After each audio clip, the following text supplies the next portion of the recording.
ካርተር ሲያሸንፍ የአሜሪካን ፕሬዝዳንት ለመሆን ምሎም ነበረ። ነገር ግን ሞተ ይመስለኛል ከጥቂት ወራቶች በፊት በ100 ዓመቱ። ጋዜጠኞችም ድምጽ ማጉያ አፉ ላይ አስቀምጠው እንዲህ ተናገሩት።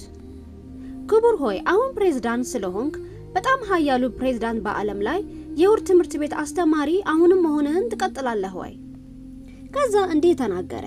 የአሜሪካን ፕሬዝዳንት የውር ትምህርት ቤት እንዳገለግል ካልፈቀደልኝ እለቃለሁ እና ወደ ሚስቱ ዘረው እሷንም ተናገሯት። እንደዛ ነው ወይ የምታስቢው?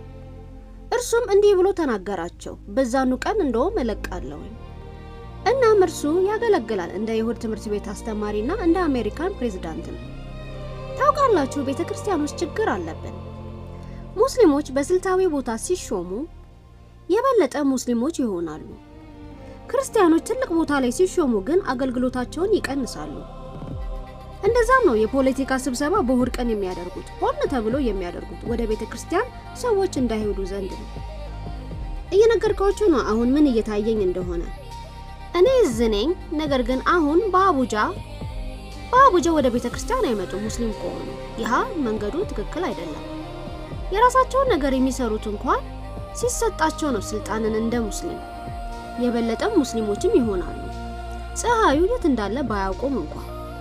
ነገር ግን እንደ ክርስቲያን ሲወለዱ በተለይ ደግሞ እኔ ያፈራኋቸው ብዙዎች ክርስቲያኖች ቀንሰዋል።